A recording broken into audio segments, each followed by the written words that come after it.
All right, let's go ahead and get started. So, hey everyone, and thanks for joining our Engaging Networks Plus webinar series.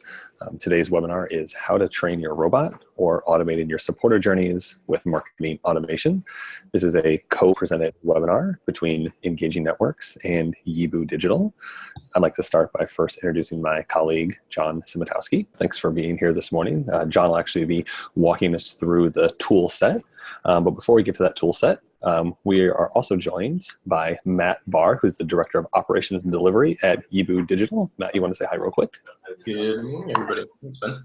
Yeah, absolutely. Matt, and more importantly, Yibu Digital, is part of our accredited partner program.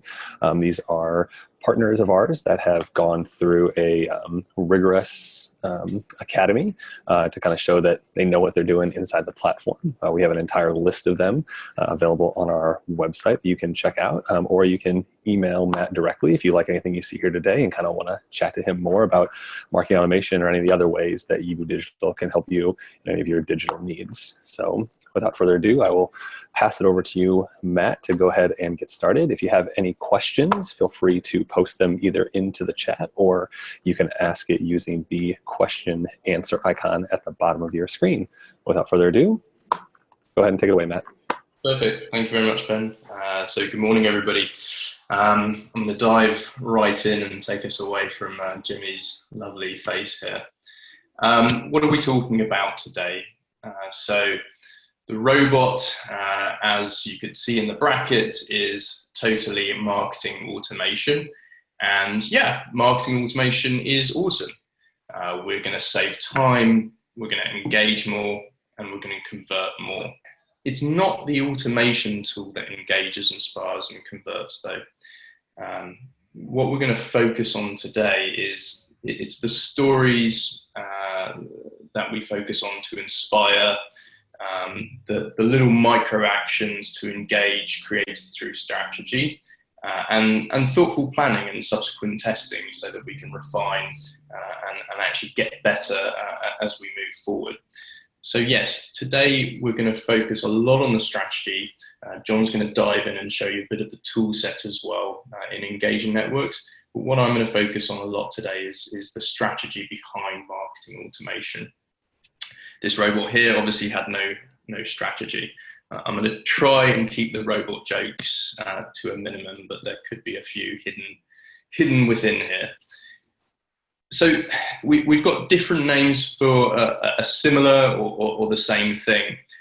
We call them onboarding series, welcome series, engagement series, nurturing series. I've always liked nurturing series. We're trying to nurture new subscribers, nurture new donors as we bring them in.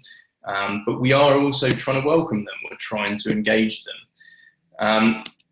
The case studies we're going to focus on a bit today are going to be on new subscribers, that very first entry point.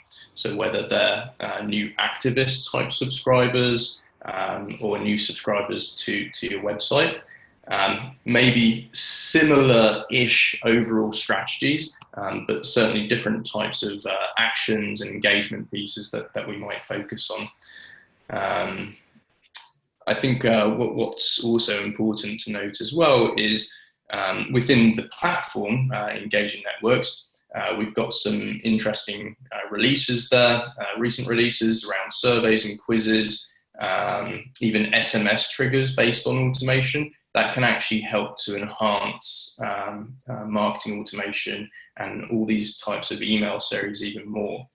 We're actually going to look at one of our case studies of how we integrated Facebook Messenger and a Facebook Messenger bot with our Engaging Networks welcoming series, nurturing series for new activists to an organization. So there's lots of different ways that we can enhance our onboarding and our welcoming series through different types of tool sets as well. So this is what's on the menu for today. The bad news and intros. The bad news for people on the East Coast is that we're all getting a bit hungry because it's close to lunch. I suppose bad news on the West Coast is that we're right in the middle of breakfast and we're still hungry there. So there's a lot of hunger going on. So we're going to try and keep this to 12:30 so that we can all have our lunch and finish up our breakfast.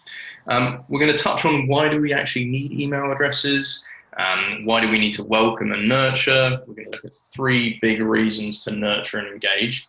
And then we're actually going to look at 2 case studies of different strategies of marketing automation currently seen in the wild, with a robot load of tips on what you can test. That's possibly the end of the robot jokes. A little bit about myself and Yibu Digital. So I've been focused on digital fundraising and engagement for the past 10 years. I've been learning, leading and training the non-profit sector in the use of technology, specifically to drive revenue growth from all the different things, all the different tactics that we can use online. I've created strategy and plans for many of these new nurturing email series, as well as a whole bunch of other things that you can read about at another point. Yibu Digital, we design, build and support digital fundraising initiatives that focus on empowering non-profit organizations to grow their online revenue. That's, I think, in a nutshell, exactly what we do. And there's a different set of services that we offer, as well as being an accredited Engaging Networks partner, as Ben mentioned. So, do we even need email addresses? If we were all there in person, I'd probably ask everybody to put your hands up. Do we need email addresses?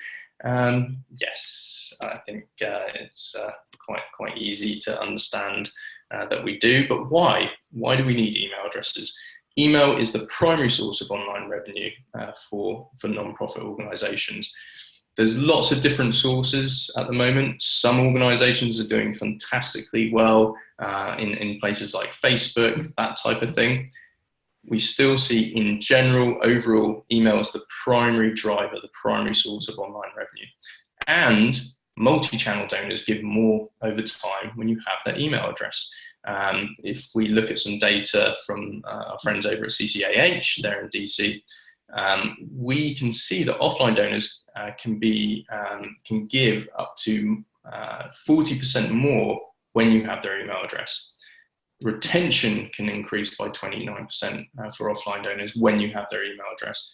And multi-channel donors can give up to 30% more for your organization than offline-only donors. So yes, we do need email addresses. So yes, we're going to acquire email addresses. We're going to try and acquire email addresses from our offline donors, but we're trying to acquire new email addresses over time as well. So then why do we need to welcome and nurture? If we look at how we've done things traditionally, in the mail, we acquire small gift donors by hopefully doing a bit of research on audiences and asking with a package and hoping to convince and convert. Over the phone, face-to-face or street fundraising, we certainly meet, we talk, we build up a brief relationship, and then we ask for that donation. Online, we need to first find the interested audiences or relatively interested audiences. We need to convince them to give for the first time, but there's a big step there. We need to get to know each other. There's so many unanswered questions for all those people. Once we've acquired their email address, there's many unanswered questions. We also know that 74% of subscribers are going to expect a welcome message. And once you do acquire their email address and you're sending out these nurturing series, you actually have a real captive audience. In our own data, we can see anything from 40 to 80% of welcome series emails having open rates around the 40 to 80% range. It's a broad range, but those are high open rates. We have a captive audience, so we don't want to miss out on that, and we don't want to miss out on a hyper engaged audience when we first acquire those email addresses. You will see short-term gain, obviously, if you acquire and go straight into trying to convert those email addresses straight away. What we're focusing on here in this particular strategy is acquiring warmer, more qualified leads from the start, and then through nurturing series and converting tactics, we're looking at email acquisitions and conversions from a long-term perspective. So we're not acquiring, converting, then ignoring, dismissing, and then going around that loop again and acquiring, converting, and keep on acquiring, converting. That would be a bit of a definition of madness, but it would also mean that we're spending a lot of money and our ROI is possibly not as good. So one key thing with welcome series and any strategy around welcome series when you're using this type of strategy in email acquisition is that it is a long-term focus. It's a long stretched out strategy. So what are the main reasons why to nurture and engage? One would be to educate and inspire. Two, increase their investment time in you and vice versa. And three, to convince and convert. So 1 and 2, doing a whole lot more before we get to number 3. So we'll dive into those before we look a bit at the tool set. I think we all know that assumption is really the mother of all screw-ups. We don't want to assume once we've acquired these email addresses that they suddenly know everything about us. What's going to be key is that during email acquisition, if we're using, say, something like a petition or a pledge, I know that a lot of us use a petition style, or if we're not looking for that instant piece of action, we're using things like pledges, so something similar to a petition, but we're not actually sending an email or a letter to any. It's not an advocacy type action, essentially. When we're sending these out, or when we're acquiring those email addresses, people are connecting with us on a values-based level. At the moment, the time investment is going to be minimal. Their understanding of us is going to be minimal. But they have seen, there's a common understanding between the organization and the person who's signed up through that petition or pledge. So there is a values-based connection there. But the key is they haven't spent much time on us and they don't really know much about us as well. As an example, we've probably seen a lot of these types of petitions, and we probably use a lot of these types of petitions. The call to action here is please sign on today if you agree that every child has the right to accessible, safe education. So yes, there's that values-based connection. It's quite simple to read that statement and go, well, yeah, I mean, that's a no-brainer. Of course, I agree with that. Sign up their email address and then carry on with the welcome messages and nurturing messages.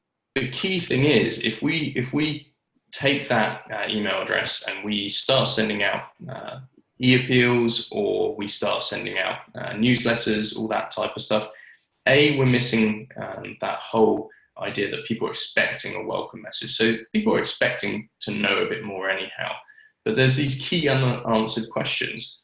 All they know is what's in that petition or that pledge statement. All they've signed up to is that values-based signatory based off of that type of message. Who are you and why do you exist? That's a big question that goes unanswered at the moment. What are you working to accomplish, and what have you accomplished? What's the impact the organization is trying to make? These are big questions that we can't assume the person who's just signed up to something like a petition or a pledge is going to understand all these things about you as an organization. So we're looking to first educate people, answer those questions, remove those assumptions, and whilst we're educating them, we're inspiring them in terms of the impact of what we do as an organization. Second big reason why we want to use these types of welcome and nurturing series is we want to increase their investment time in the organization. So if you're acquiring through, especially through the pledge-based, through whether that's through Facebook or through engaging networks, connecting from Instagram, all those types of fantastic tactics, which we can acquire lots of email addresses with, they've spent very little time on you. Again, going back to the previous slides, they don't know much about you, but they've also spent very, very little time This was an interesting set of data that was shared from NextAfter, just showing that correlation between donor conversion rate and the amount of time someone has spent. So an online course someone's taken, donor conversion rate shoots all the way up to 6% based off of their data. Okay, we're not going to acquire many email addresses through online courses, and possibly it's going to increase a bit if the offer is an ebook. It's going to increase a bit more if it's a quiz. The more time we're asking people to spend in that acquisition process, the more of the barrier we're creating to acquire the email address. So we know that inherently. We know that we're going to miss out on the chance of acquiring more email addresses by asking them to do more at time of acquisition.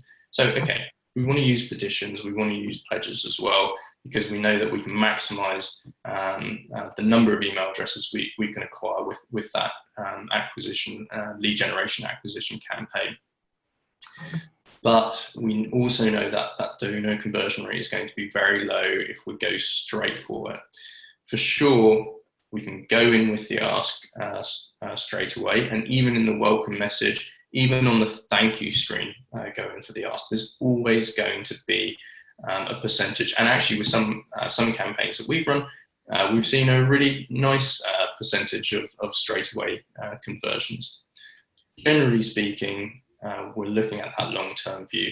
We're looking to increase their engagement time as we take them through the process of nurturing an engagement series.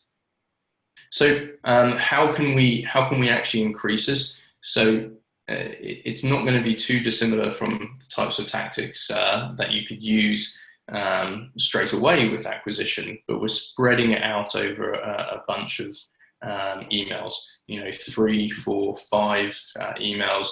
We're seeing some nice success with shorter timeframes for email acquisition type nurturing series, really engaging people, getting them to take those micro actions over the course of 2 to 3 weeks, not 3 to 4 months.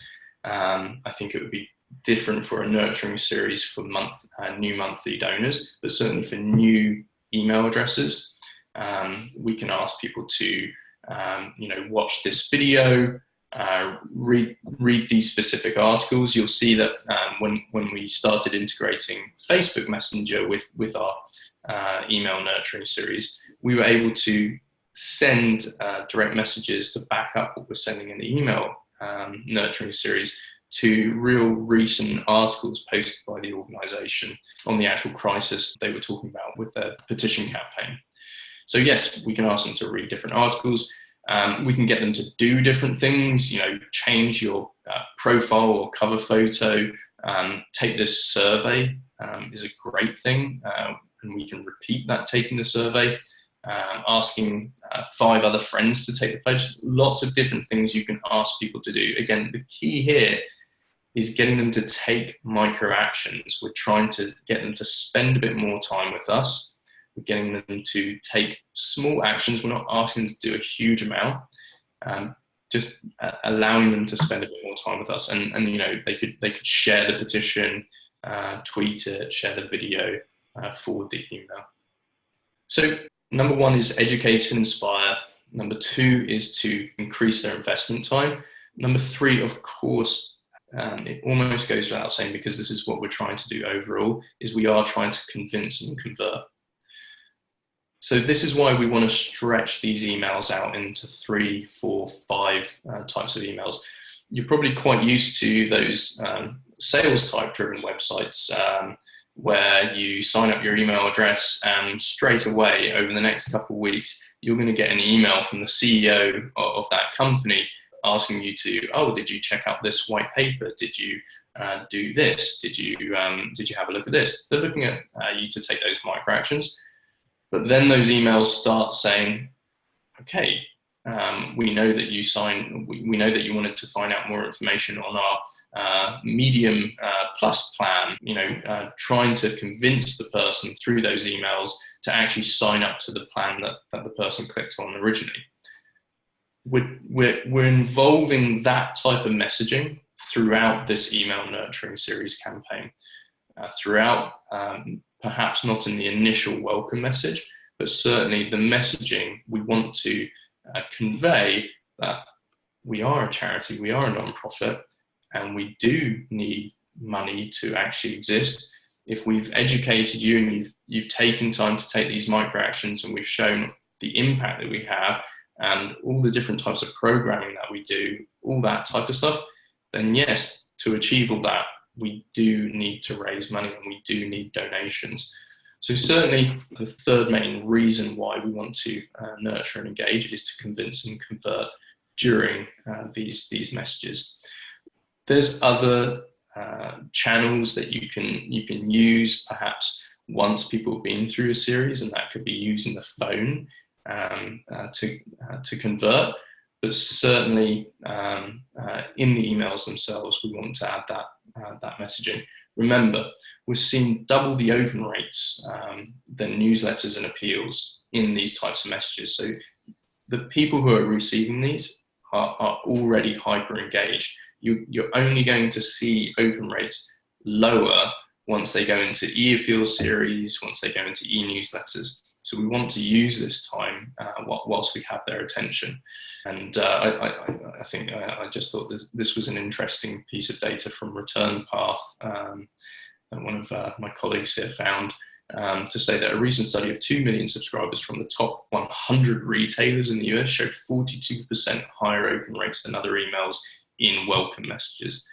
We have their attention, so we want to use that. So that's your opportunity to set expectations that donations are needed, and the key to the change that you're trying to make as an organization, and the change that perhaps through that acquisition tool that person is trying to make as well, trying to connect the reason to give to that original reason why they actually gave up their email address, why they signed up to the petition, why they signed up to the pledge. Answering those questions: what's it going to take to make a change? What type of impact can a donation have? What do I need to give to have an impact? I think you can build up the ask through the series, yet ensure that you're asking. I would say that we do testing around these different placements of asks. The one thing that we don't see any issue with is placing an ask in every single message, whether it's really softly in a PS to start off with, but trying to connect what you're talking about to the fact that donations are needed, and donations are the thing that can actually create the impact that you're looking to achieve. Importantly, when we do acquire new email addresses, we are going to send these people e-appeals over time. So by even providing the language and the ask for donations, we're setting expectations that you'll be asked again, that this is something, it's almost normalizing the approach that asks are going to be coming. So again, another huge reason why these types of nurturing series are really important is because we can normalize that type of process as well. So before we actually dive into a couple of the case studies that I have to run through, I know John wants to show a bit of the tool set within Engaging Networks itself. And as John go ahead and gets himself all situated here, we'll just kind of pause for a moment. There is something you can do. You can either put your questions into the chat or into the Q&A, and we'll be able to respond there. One question that we did get is on welcome message open rates are based on the automation sent to users who opt themselves in. One thing to keep in mind is that when you do build an automation inside Engaging Networks, you have to be opted in to one of the opt-in questions that you have inside your account. We have some clients that have 1, and we have some clients that have 30 opt-in questions, which kind of give you some flexibility with how you want to utilize that to reach your different supporters in different areas.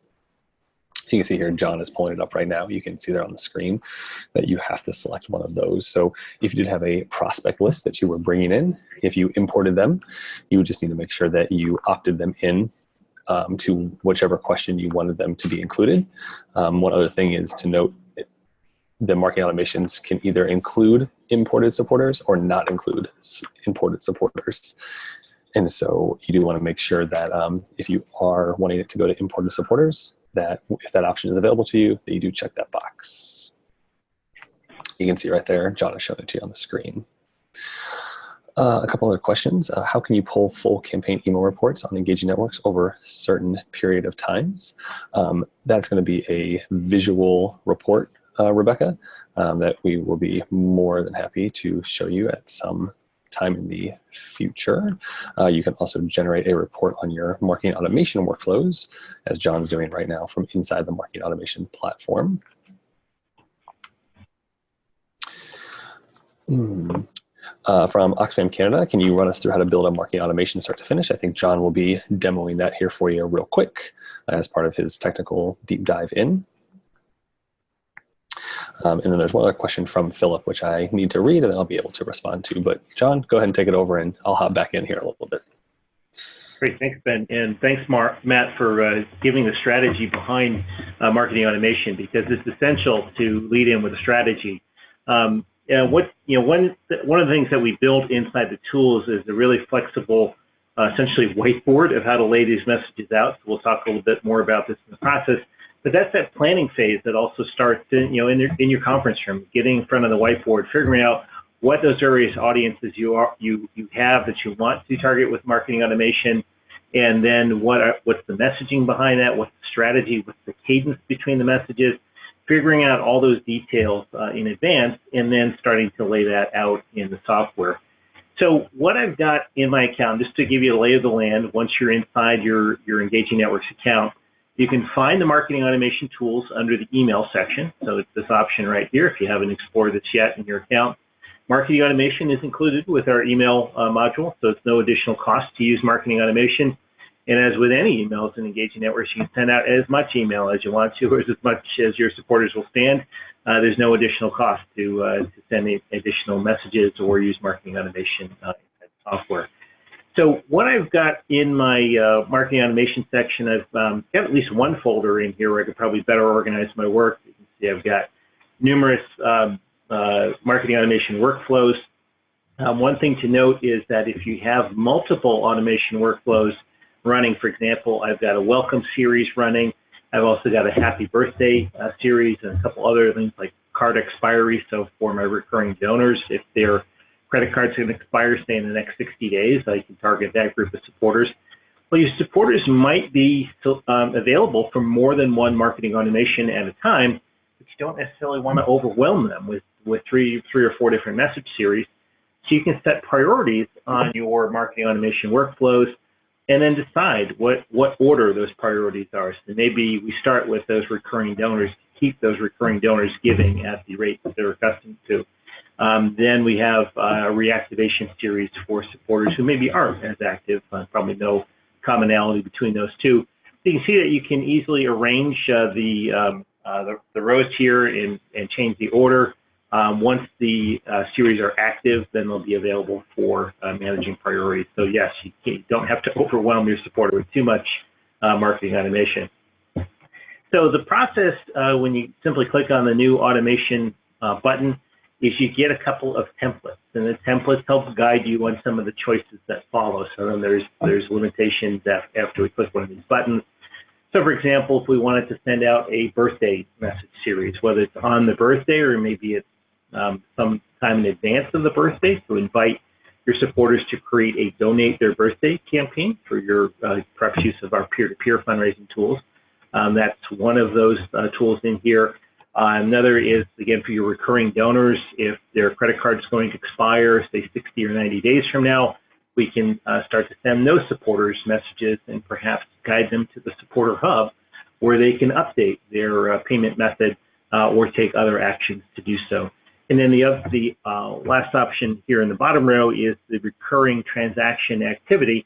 So this has two uses. Either once, if our supporter hasn't updated their recurring payment form, if that then expires, we can kick off a notification to them that their card has expired and invite them to come and update that information, or simply to send monthly or whatever frequency reminders that the person does have a recurring donation progress, that monthly thank you perhaps. I know a lot of organizations prefer not to do that, but you do have that flexibility to send out that acknowledgement email. We're going to focus in on the items at the top, general, new to donor, and new to first action. So if we click into one of these, so new to donor finds supporters who are new to the file, and then allows us to guide them on to make that first donation. So when we click, we simply enter a name for this automation series. It does have to be a unique name. The objective is already populated for us. We can put some additional notes in here to define. Maybe we just had a list acquisition. So we had a list acquisition in June of 19, and we want to make our first ask of those donors, whatever that content is. Notice this point here, I'm in our test environment, so I get to see the previews of coming attractions or new tools coming with the software. And you notice it says SMS sender. We are building SMS functionality into marketing automation that will be available in a future release.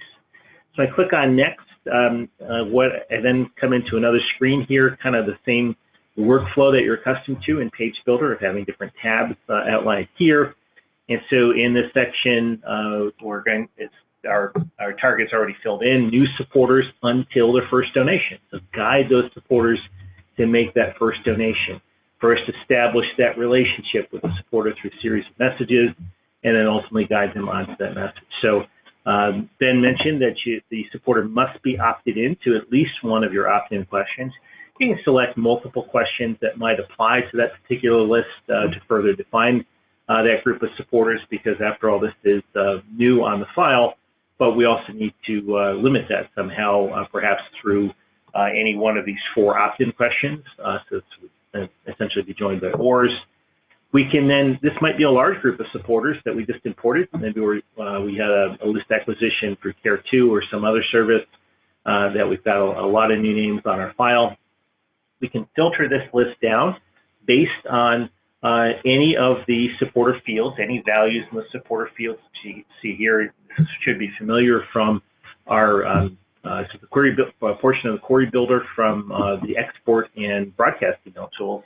Custom questions, opt-in questions, advocacy activities, donation activities, broadcast email we sent, external CRM segments. So if you want to filter based on segments you're pushing over from Salesforce, Razor's Edge, or other databases of record, that's an opportunity, or attributes or events or peer-to-peer. So you can filter, it's filtered to retain, so take a large audience, limit based on this criteria. And then you always want to consider your excludes, particularly in marketing automation. There might be audiences that you don't want to disrupt with marketing automation workflow journeys. So, for example, our major gift prospects. So we've got separate communication from our major gift officer going out to them. So I'm simply going to say we're major gift prospect equals yes. All it is a supporter question I have in my account where I filled in a value of yes on those records, maybe imported that from some other source, but just one of the many ways to limit the query. So we can always click the Save and Preview query. This will tell you how many supporters in your file meet this criteria sent out. Just a little check to see if you've made the criteria too broad or too narrow. So it looks a little narrow in my account. This is a demo environment, and I'm in real data in here. Once I click Next, I can then start to build my journey of messages. So we start off with a blank tablet here. All we've got in here so far is the selection for the journey frequency. What frequency do we run this query to identify supporters who meet that criteria? So you have choice between daily and weekly. If you do choose the weekly option, then you can certainly choose the day of the week. So maybe every Tuesday I want to run this series of find any supporters who newly meet that. And then every Tuesday we start to kick off a new batch of supporters into the series of messages. We can select the time at which we'll run this. So I'm just going to go with 9 Eastern time, set that as my journey. And then for my first action, I'm going to drag over a message and drop that into place. The message then can be edited by clicking the pencil icon. This brings you to what should be a familiar looking email editor borrowed from the broadcast email tools. We can then create our content in here. I'm actually going to switch to a workflow I already have created, just in the interest of saving some time, just to show you some of this fleshed out. So, so the process then is, once we've got our first message, we then put in a wait period expressed in days or weeks. So maybe we want to give our supporter 5 days to consider this message.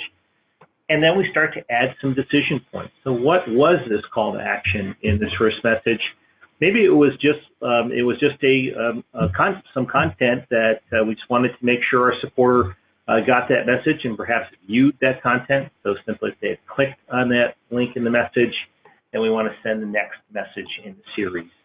Alternatively, if they didn't click on that message, maybe they ignored us, we sent it to them, but they did not open it, we can put a different path in for that, and maybe change up the subject line this time, different content. So I'm just going to close out of this one and jump into another one I've already got created with a little bit more content in it. We just hop into this one, click the edit icon, will bring us right into the journey builder. So in this case, start off with a query to, you can jump back on the query information from here as well. So in this case, I'm using Profiles. Profiles is a very powerful tool in engaging networks to create very granular groups of your supporters. This is a separate list of profiles from the other profiles you'll find you may be using in your account, but works the same way. So in this case, what I've done is I've created a group of supporters.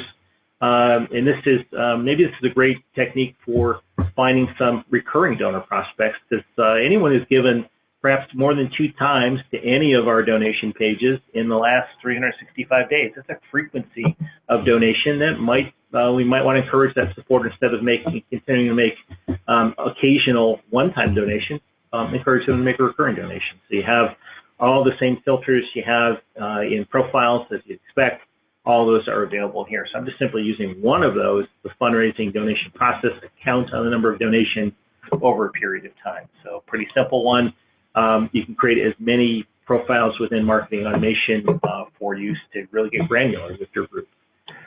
So that, then I selected one of my opt-in questions, definitely excluded my major donor prospects in this case, but then on into the workflow. So what I've done here is I've created a first message. You can create a library of messages in here for different purposes, save those into the library, you can edit the messages you save in the library. So I've got my content in here, and there's Ali the Otter who needs our help. So my first ask is to simply sign a petition. So not a heavy lift for my supporter on first glance here. I've got the name of this message, the internal message, excuse me, the internal name for this message.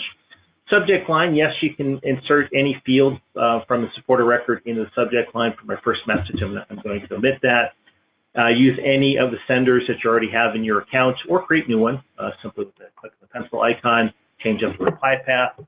If you're using Google Analytics, you can pass in a value that'll appear in the UTM campaign field. I've actually, in this account, enabled the campaign reference fields, additional fields that will pass into the transaction if there's a transaction that results from this, to identify some defaults, such as maybe a Salesforce campaign ID, if I'm using Salesforce as my database or record, and some other values that will pass in particular fields.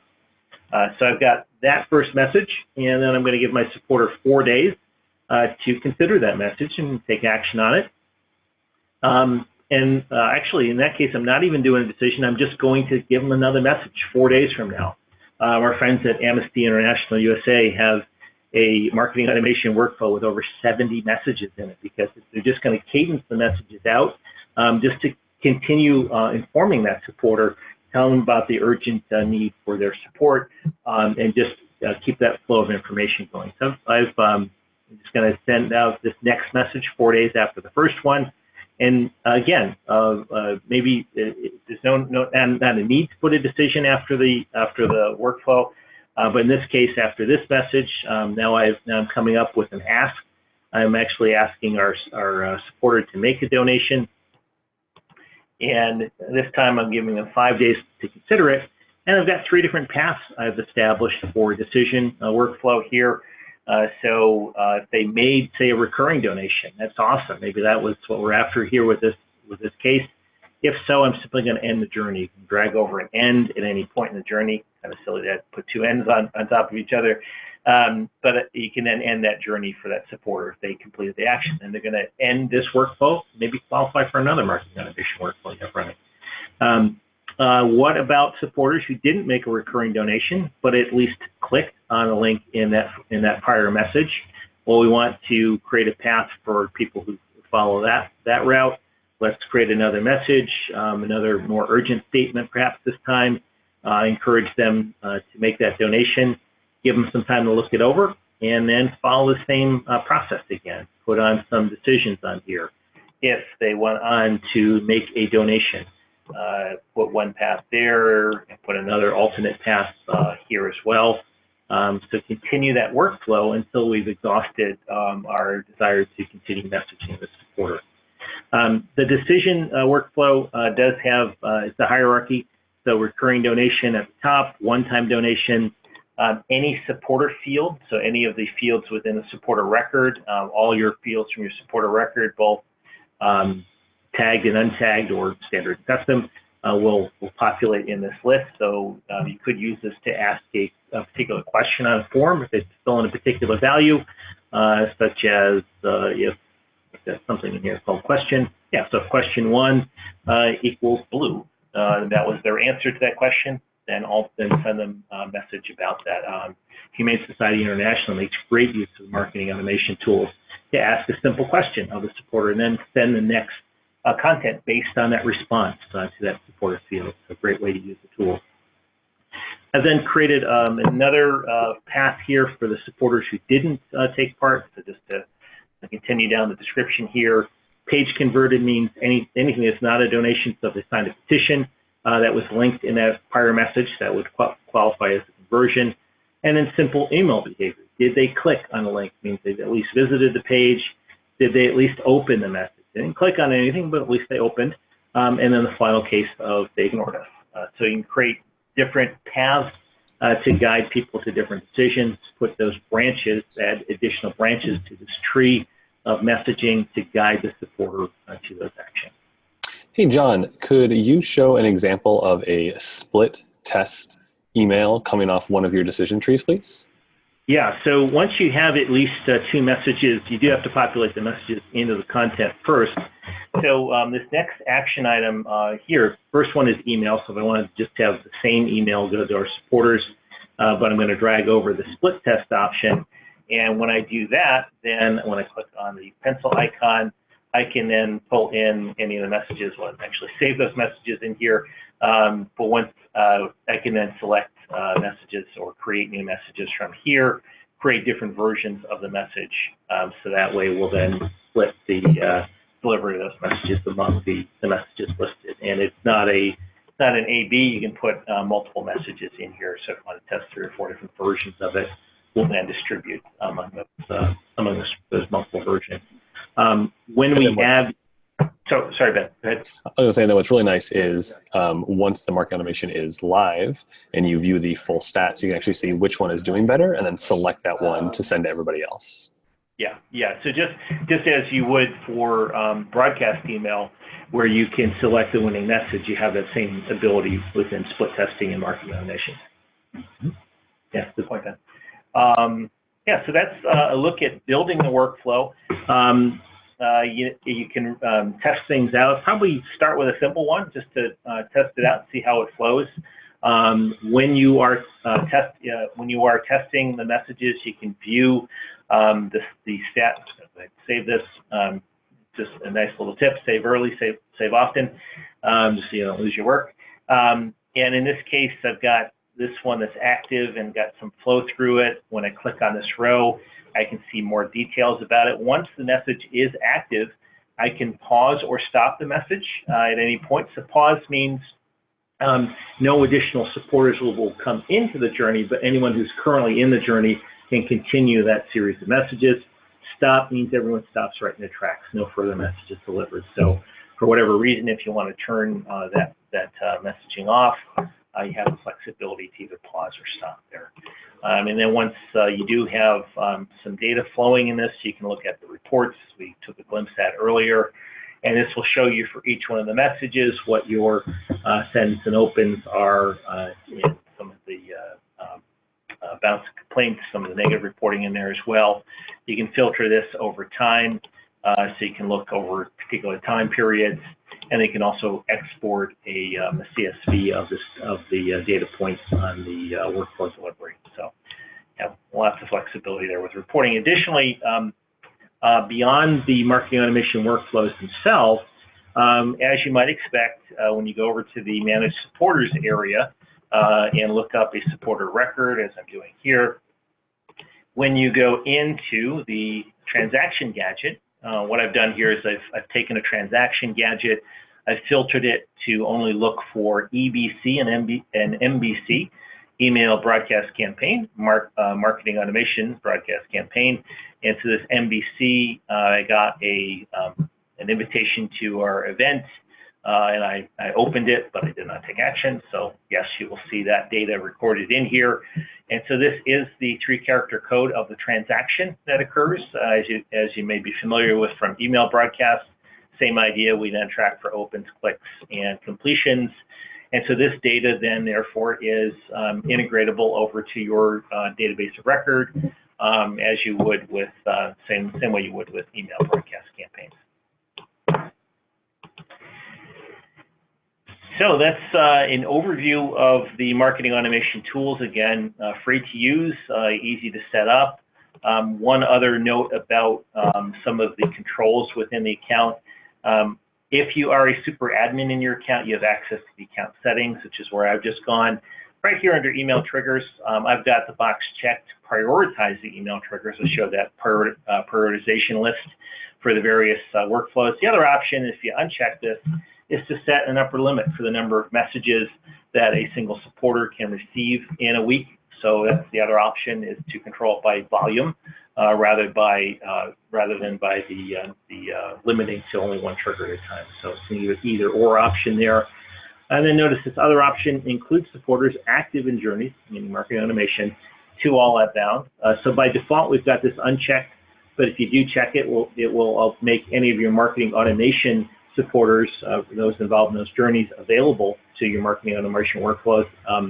If this box is unchecked, we will automatically suppress them from your from your broadcast series. But then there's another step within broadcast email for those messages. When you go to send those messages, you do have that option in the send options, kind of hopping over to a marketing automation, to a broadcast campaign. There's now an option at the bottom of your selection for that audience. For this email, please include supporters who are active in marketing automation workflows. So it's an override just for this campaign. So we'll then add those folks back in so that you do not omit them. So multiple options there to control volume or number of workflows, exclude, include, whichever way you want to, from a campaign level or from an account level for single email settings as well. So I just want to pause to catch up with any questions that may be in the chat window, and then also turn it back over to Matt for some additional content. Yeah, I had a couple questions come through. So as far as reporting goes, can you see which supporters clicked what links? John might have a automation kind of ready to go to show you that, but essentially inside the marketing automation tool, you're able to see who clicked on what, just like what you normally would for an email, as long as you're using our insert campaign link tool when you're inserting your links versus the insert external links. Just make sure that anytime that you have the option, that you are inserting a campaign link and not an external link, so we can actually track what's happening. Yeah. Additionally, in the Query Builder tool, this icon here is for marketing automation workflows, whereas the other one's for broadcast email. And so you can then pull a list of all the supporters and look at their individual behavior. So maybe you want to look at this particular journey. So you do have that ability. In this case, I only had apparently one message in that series. I'm trying to find one where I had multiple messages. But this will give you the ability to then pull a list of all the supporters and then see which messages within those workflows, because ultimately they may receive 4 or 5 different messages in a single campaign. So you have that flexibility to look across any message or individual messages within the workflow, and then what action they took from that message. So you could just simply grab everyone because by selecting message sent, and then filter by whether they're currently active in the journey or if they've completed the journey. So you have additional filters here within the query builder to use for exporting that list of supporters and then look at their behavior across those messages. Thanks. To answer this other question, John, can you go up to the account settings, please? Yeah. So the question we got is there any way to see all the marketing automation set up and their schedules to make sure we are not setting on the same day? So we don't have, you can set your priorities for how you want those to go out. So for instance, if you're looking here, John has this box check that says prioritize email triggers. So if check supporters can only be in one marketing journey at a time. So if you have that checked, you don't need to worry about them getting more than one email at any given time because they can only be in a marketing automation. You only be in one marketing automation at a time. Otherwise, if you uncheck that box, you can see that there then gives an option to enter the maximum number of emails the supporters can get. So it would be possible if you had that box unchecked, if someone was in 4 different marketing automations at once, that if those all fall on the same day for that supporter, they might get multiple emails in the same day. So one thing to think about, we can say most people have that box ticked inside of their accounts until we get to like year end. So like the day before Giving Tuesday, people will come in and untick that box. Before the 29th, 30th, and 31st of December, people will come in and once again untick that box. So that way people can get all of the emails that you want them to get. So that way you have the much as many opportunities as possible to donate. And yes, we will be sharing. Oh, so go ahead, John. Oh, sorry. Great points, Ben. But then the other thing you might consider there is being more selective about your queries for your journeys to make those audiences a little smaller so there's less chance for overlap. Okay, I'm looking for any other questions that are out there. Looks like we have one more from Stephanie, and then I think we will wrap. Can you do this manually, as in the query for automation 1, set the query to exclude? So you can't exclude people who are in a marketing automation journey in the marketing automation journey set up for the audience builder. And then when you have priority set, what happens if they fall out of the journey qualifications? For instance, if they are in a credit card expiry, but also their birthday comes up, does the system still send the birthday later? Let me double check on that one. I'm not 100% sure how that works, but I'll follow up with you individually, MB, and let you know. Yeah. If their birthday had passed, if they're still in that journey for the recurring, and say their birthday is next month, but they still haven't, and they're still active in the recurring journey, they're still going to continue to get the recurring journey. They would then fall out of the birthday message because it's no longer within that window of when their message, when they would have gotten a message around their birthday. And with that, I just wanted to first thank Matt for making time today to walk through some of the strategy. Once again, one of our first accredited partners and someone that we're really happy with. Matt will also be with us at ENCC Toronto, or Eric will from Yibu Digital. They'll be presenting there as well. So if you want to come talk to them there and you're up in Canada, we'd love to see you come up to our Engaging Networks Community Conference in Toronto on July 22nd. There'll be a promo code going out from this webinar. You can get 25% off your admission if you aren't already coming. And of course, thank you so much, John, for walking the demo through. We really appreciate it. So thanks to both of you, and I hope everyone has a great rest of your week. Thank you, everybody.